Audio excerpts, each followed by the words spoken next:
Hello दोस्तों, तो स्वागत है आपका हमारी YouTube channel my target by Maurya sir पे। तो दोस्तों, आज के इस वीडियो लेक्चर में हम लोग बात करेंगे विविध प्रश्नावली, कंटिन्यूटी एंड डिफरेंशियबिलिटी, जिसे हम लोग सांतत्य तथा अवकलनीयता कहते हैं। और इसमें हमने प्रश्न संख्या 16 तक कंप्लीट कर लिया था। इस वीडियो में हम लोग प्रश्न संख्या 17 से स्टार्ट करेंगे। तो चलिए देखते हैं हम लोग।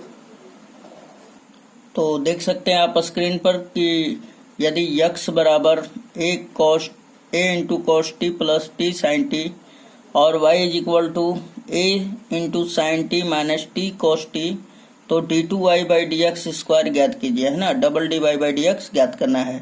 तो सबसे पहले जो दिया हुआ है वो लिख लेते हैं हम लोग, x बराबर और y बराबर। तो हमने यहाँ पे लिख लिया। अब उसके बाद क्या करेंगे हम लोग कि यहाँ पे देखिए कि यहाँ पे जो पैरामीटर हमारा t है ना। तो हम लोग dy बाई डी एक्स ज्ञात करना है। तो हम लोग क्या करेंगे, t के सापेक्ष इसका अवकलन निकालेंगे, dx अपॉन dt, और फिर dy अपॉन dt निकालेंगे। उसके बाद फिर क्या, हम लोग समीकरण 2 में 1 का भाग दे देंगे और समीकरण मान लेंगे, ठीक है। तो चलिए इसको लिख लेते हैं t के सापेक्ष दोनों तरफ अवकलन करने पर। तो अब हम लोग करते हैं अवकलन, ठीक। तो यहाँ पे किसके सापेक्ष करना है, t के सापेक्ष। सो यहाँ पर हम लोग लिखेंगे कि इधर क्या लिखेंगे, dx अपॉन dt और बराबर।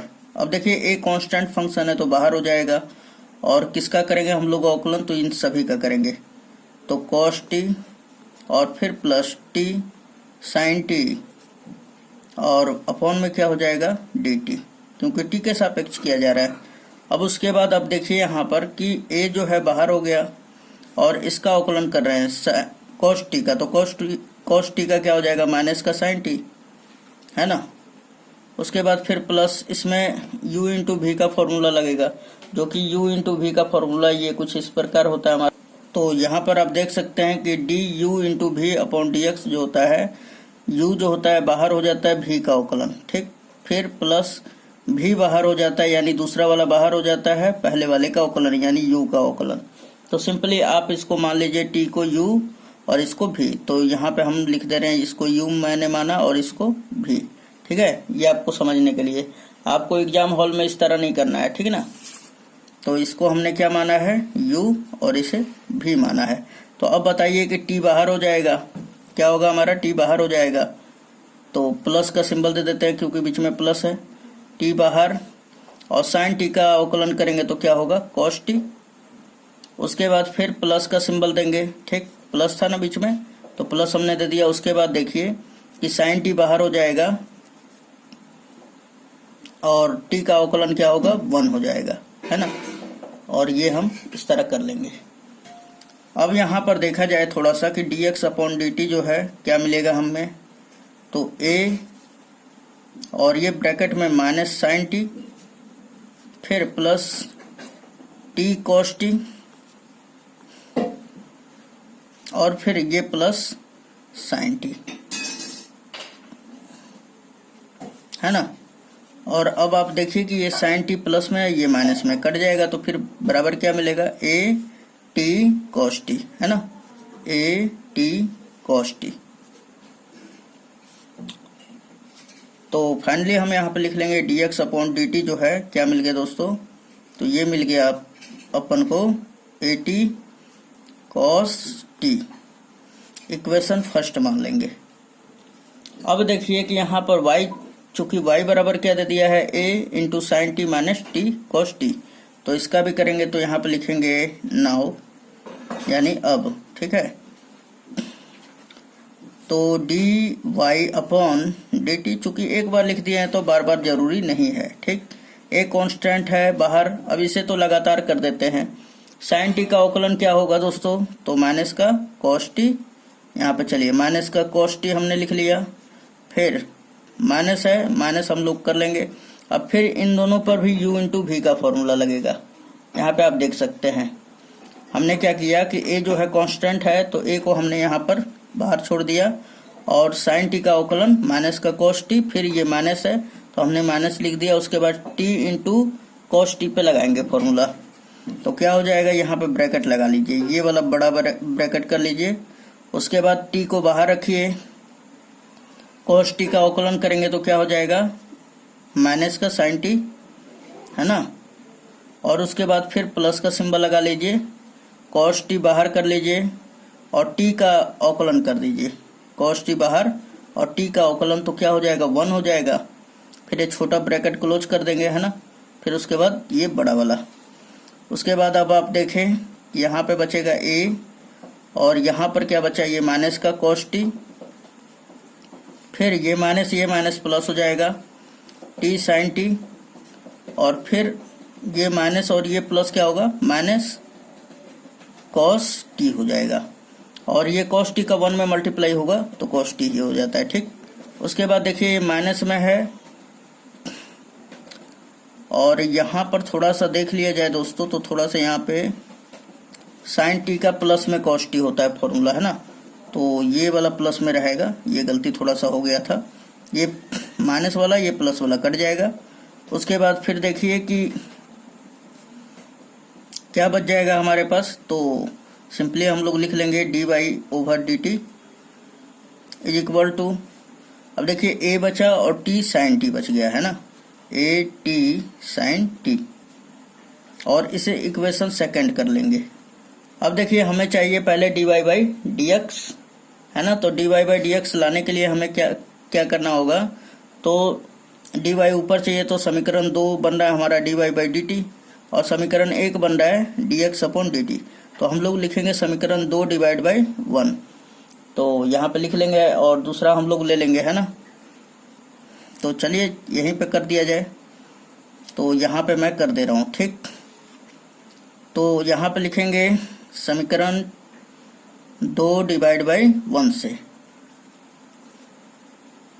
अब देखिए कि समीकरण 2 क्या दिया हुआ है, तो dy/dt अपॉन में समीकरण 1 क्या दिया हुआ है, dx/dt is equal to dy/dt का मान क्या है, at sin t, और dx/dt का मान क्या है, तो at cos t देख सकते हैं आप, at cos t। अब at से at कट गया तो sin t upon cos t क्या हो जाएगा, tan t, है ना। और इसे हम लोग आगे जब करते हैं तो आगे करने पर क्या मिल जाएगा, तो आगे करने पर हम यहाँ पर आपको बता दें, तो देखिए यहाँ पर कि dy यहाँ से dt/dt कट गया, बचा हमारा dy/dt sorry dx is equal to हमारा tan t मिला, tan t मिल गया। अब यहाँ पर ध्यान दीजिए कि हमें ज्ञात क्या करना है, पहले ये देखेंगे हम लोग को ज्ञात क्या करना है। तो हम लोगों को तो ज्ञात करना था क्या, d2y/dx², ये वाला ज्ञात करना था हमें वैल्यू। तो इसको ज्ञात करने के लिए इसका फिर से पुनः अवकलन करना पड़ेगा, तो हम लोग लिखेंगे पुनः, यानी कि पुनः x के सापेक्ष यहाँ पे लिख सकते हैं, x के सापेक्ष अवकलन करने पर तो ये हो जाएगा d2y/dx² इज इक्वल टू, अब यहाँ पर ध्यान दीजिए कि tan t का हम लोग कर रहे हैं, तो tan t का क्या हो जाएगा, sec² t, और फिर t का भी करेंगे ना, यहाँ क्योंकि यहाँ पे x के सापेक्ष किया जा रहा है ना, t के सापेक्ष नहीं, तो dt/dx हो जाएगा। तो अब बात उठ रहा है कि dt/dx का मान क्या होगा, तो हम यहाँ पर देखें अगर थोड़ा सा कि dx/dt का मान at cos t है और यहाँ पे चाहिए dt/dx का मान, तो फिर क्या करना पड़ेगा, तो या इसे आगे लिख लीजिए आप। अगर मैं दोनों को 1 के बटा में करूँ, है ना, यानी कि 1/dx/dt, तो ये बराबर मिल जाएगा हमारा 1 बटा में at cos t, ये नीचे रहेगा cos t, ठीक है। या हम लोग ये dt जो है ये ऊपर चला जाएगा, है ना, तो dt ऊपर चला जाएगा तो फिर क्या मिल जाएगा हमें, तो dt/dx बराबर क्या मिलेगा, तो यहाँ पर रख लीजिए इसका मान, डायरेक्ट हम रखते रहें ये वाला, तो ये हो गया हमारा sec² t और dt/dx का मान 1/at कॉस टी। और आप देखें कि 1/cos टी जो होता है सेक टी होता है, और सेक स्क्वायर में होगा तो क्या हो जाएगा, सेक क्यू हो जाएगा, सेक क्यू टी। और फिर ये अपॉन में क्या है, ए टी। और यही क्या हो जाएगा हमारा d2y/dx², है ना। तो उम्मीद है दोस्तों ये आपको समझ में आया होगा। और चलिए तो नेक्स्ट क्वेश्चन देखते हैं, क्वेश्चन नंबर 18। क्वेश्चन नंबर अब 18 देखेंगे कि यदि f(x) = मॉडुलस ऑफ x⁵, तो प्रमाणित कीजिए कि f"x का अस्तित्व है और इसे ज्ञात भी कीजिए, है ना। तो सबसे दोस्तों पहले यहाँ पर देखिए कि जब मॉडुलस लगा रहता है ना, तो यहाँ पे दो कंडीशन बन जाता है। क्या कंडीशन बन जाता है कि यदि, तो यहाँ पे लिख लीजिए कि क्वेश्चन नंबर 18 में कि चूंकि दिया है, क्या दे दिया है हमारा, तो f(x) = दे दिया है मॉडुलस ऑफ x⁵, है ना। लेकिन यहाँ पे कंडीशन कैसे बन जाता है, तो कंडीशन बनेगा तो यानी कि जब x का मान > होगा 0 से या बराबर होगा 0 के, तो आपको f(x) जो है, इसलिए f(x) का जो मान होगा वो क्या हो जाएगा, तो x³ हो जाएगा, ठीक। प्लस में होगा क्योंकि x जो है 0 से बड़ा है, तो x जो होगा हमेशा प्लस में ही होगा। दूसरा, फिर यदि जब x < 0 होगा, ठीक है, यानी x का मान 0 से छोटा होगा, तो 0 से छोटा मतलब -1, -2, -3 यही सब तो होता है छोटा, है ना। तो जब छोटा होगा तो फिर क्या करेंगे हम लोग, तो करना कुछ नहीं है, f(x) = क्या हो जाएगा, -x³ हो जाएगा, है ना। तो चलिए दोनों कंडीशन में ही x का हम लोग अवकलन, f(x) का अवकलन ज्ञात करते हैं, f"x) का, कि क्या f(x) का अब हम लोग अवकलन ज्ञात कर सकते हैं। तो यहाँ पर देखिए कि सबसे पहले यहाँ पर यदि x > or = 0, तब f(x) का अवकलन करने पर, है ना, f(x) = x³ ले लिए हैं, यहाँ पर लिख देंगे कि x के सापेक्ष अवकलन करने पर, ना, तो आप समझ रहे होंगे। तो चलिए यहाँ पे निकालते हैं एक बार, तो f'(x) हो जाएगा, एक बार अवकलन करते हैं तो डैश लग जाता है, ठीक। चलिए तो ये क्या हो जाएगा, 3x²। अब पुनः अगेन अगर हम लोग कर देते हैं तो ये हो जाता है f', है ना। एक तो डैश था, फिर से हम लोग करेंगे तो फिर क्या हो जाएगा, f'(x) = क्या हो जाएगा, अब देखिए पावर फिर से चला आएगा, तो 6x हो जाएगा, है ना, क्योंकि ये 2 जो है 3 का गुणा होगा तो 2 × 6, और इसके पावर में से 1 घट जाएगा, क्यों, क्योंकि इसका फॉर्मूला होता है हमारा, क्या होता है, तो ये आप फॉर्मूला देख सकते हैं यहाँ पर, क्या होता है कि x⁴n का जब हम लोग अवकलन करते हैं तो ये जो पावर है नीचे आ जाता है, उसके बाद इसके पावर में से 1 घटा देते हैं, तो वही हमने काम किया है। ये पहले 3 था तो 3 आगे आ गया, और इसमें से 1 घट गया तो यहाँ पे 3x² आ गया।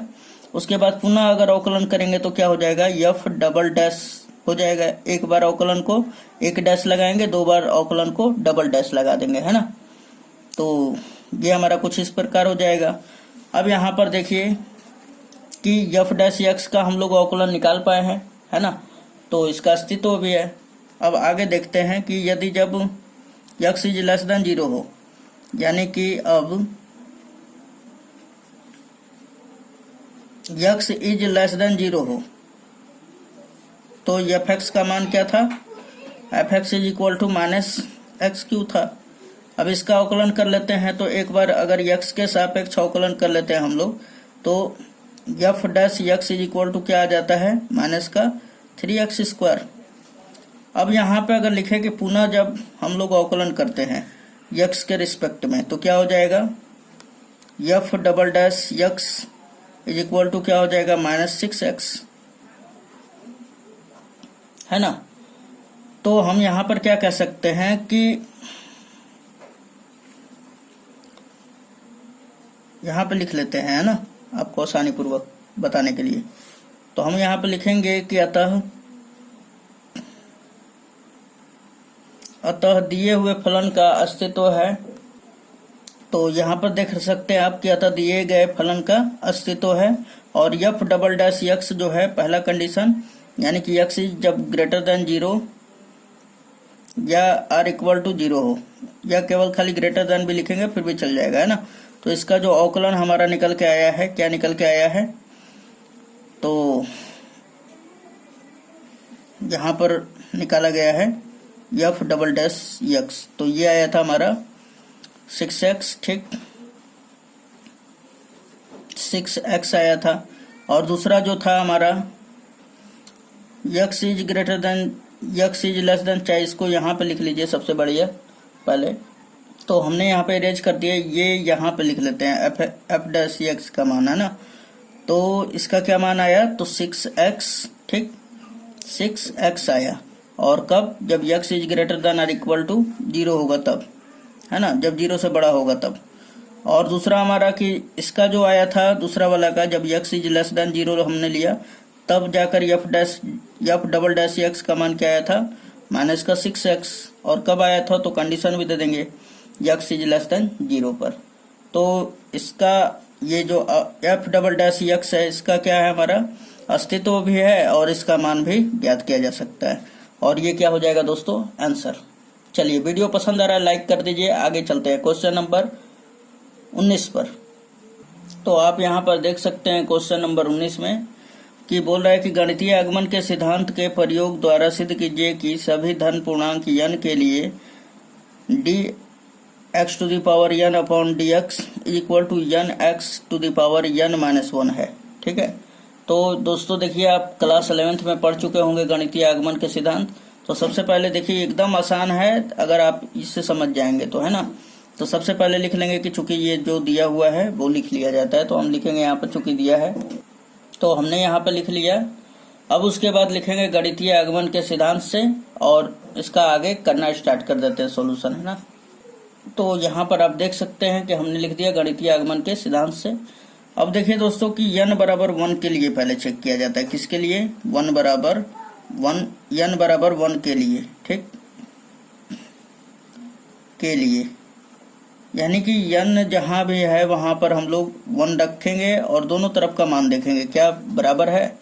तो चलिए रखते हैं हम लोग। तो dx टू द पावर, यहाँ पे देखिए कि n है तो क्या रखेंगे 1 बटा में dx इज इक्वल टू, यहाँ पे भी n है तो यहाँ पे रखिए 1 into X to the power क्या है n माइनस 1, यानी कि 1 माइनस 1। अब देखिए कि अगर इसको हम लोग कटा दे तो ये 1 टाइम्स कटेगा, और ये 1 into X to the power क्या होगा, 0 हो जाएगा। और आप जानते हैं कि किसी का भी पावर 0 होता है तो उसका वैल्यू क्या होता है 1, 1 में 1 का गुणा होगा तो 1 हो जाएगा। तो आप यहाँ पर देखें कि यहाँ पर क्या मिल गया, 1 बराबर 1 है, जो कि सत्य है ना। तो आप यहाँ पे लिख लेंगे कि जो कि सत्य है। अब बताइए कि जब n बराबर 1 के लिए सत्य है तो हम ये कह सकते हैं कि n बराबर k के लिए भी सत्य होगा, तो एकदम अवश्य ही सत्य होगा। तो यहाँ पे लिखेंगे क्योंकि n बराबर 1 के लिए सत्य है तब n बराबर k के लिए भी सत्य होगा। तो हमने यहाँ पे लिख दिया कि n बराबर 1 पर सत्य है तब n बराबर k पर भी सत्य होगा। अब देखिए कि सिंपली अब हम लोग क्या करेंगे कि जहाँ n था वहाँ पे अब क्या रख देंगे, k रखेंगे। देख लेंगे कि भाई क्या आ रहा है हमारा, तो ये लिखेंगे dx to the power k, है ना। यहाँ पे n है तो क्या लिखेंगे k अपॉन में dx इज इक्वल टू, यहाँ पे n है तो जहाँ n है वहाँ पे k रख दीजिए। फिर x to the power n minus 1 की जगह पे n की जगह पे k माइनस 1 हो जाएगा। इसको इक्वेशन फर्स्ट करके छोड़ देंगे, ठीक है। अब उसके बाद अब सिद्ध करना है हमें, तो हम लिखेंगे कि अब हमें सिद्ध करना है कि n बराबर k प्लस 1 के लिए जो हमारा ये जो दिया हुआ है ये सत्य है ना। तो यहाँ पे लिख लेंगे। तो अब यहाँ पे लिख देंगे हम कि अब हमें सिद्ध करना है कि n बराबर k+1 पर भी सत्य होगा। तो चलिए सिद्ध करते हैं। तो जहां n है वहां पे क्या लिख देंगे, dx⁻k+1, है ना, क्योंकि अब हमें सिद्ध करना है n बराबर k+1 के लिए। तो जहां n था वहां पे क्या रख देंगे, k+1 ओवर क्या हो जाएगा, dx = n के जगह पे क्या रखेंगे, k+1, और यहाँ पे x⁻ क्या हो जाएगा, n के जगह पर k+1 रखेंगे, है ना। और यहाँ पे देखिए कि आप यहाँ पे -1 है ना, तो यहाँ पे क्या रख देंगे दोस्तों, तो -1। उसके बाद अब आप देखें कि ये 1 से 1 कैंसिल आउट हो जाएगा, तो बचेगा क्या हमारा, k+1 और इनटू में x⁻ क्या हो जाएगा, k। ठीक, तो यानी कि हमें अब सिद्ध करके दिखाना है क्या, तो यहाँ पर सिद्ध करके दिखाना है कि dx⁻k+1 अपॉन dx बराबर होता है किसके, तो k+1 और इंटू x⁻k के, है ना। तो आइए इस तरह सिद्ध करने के लिए सबसे पहले LHS लेंगे हम लोग। अब देखिए यहाँ पर कि अब हम लोग LHS लेंगे और RHS लाएंगे। सो यहाँ पे कहेंगे LHS = dx⁻k+1 ओवर dx। अब आप देखें यहाँ पे, तो हम इसे क्या लिख सकते हैं, dx⁻k इंटू x⁻ क्या हो जाएगा, 1, क्योंकि आधार बराबर होने पे ही तो घात जुड़ा हुआ है। और ये हो गया, यही ये वाला काम करेंगे हम लोग ना, तो फिर क्या हो जाएगा, ये u इंटू भी पे काम करने लगेगा, है ना। तो u इंटू भी का फॉर्मूला क्या होता है, तो अभी अभी हमने बताया है पिछले क्वेश्चन में कि du इंटू भी अपॉन dx जो होता है u बाहर v का अवकलन, फिर प्लस v बाहर u का अवकलन। तो यही वाला फॉर्मूला हम लोग लगा देंगे। तो आप इसे देखते रहिए। तो क्या हो जाएगा हमारा, यहाँ पर लिखिए आप कि ये x⁻k जो है बाहर हो जाएगा, x का अवकलन क्या होता है, 1, फिर x बाहर हो जाएगा प्लस देकर, और x⁻k का होगा अवकलन, तो ये क्या हो जाएगा दोस्तों, तो k, और फिर क्या बचेगा, x⁻k-1 हो जाएगा, क्योंकि इसका फॉर्मूला भी जानते हैं ना, x⁻n के रूप का है, तो ये क्या हो जाएगा, ये वाला फॉर्मूला लगेगा। ठीक है, तो आपको समझ में आ रहा होगा, क्योंकि भाई इस चैप्टर तक पहुंचने का मतलब हो गया कि आप बहुत ही काफी ज्ञानी हो चुके हैं, है ना। चलिए यहाँ पर देखिए कि सबसे पहले हम लोग क्या कॉमन करेंगे यहाँ से, तो यहाँ से हम लोग कॉमन करेंगे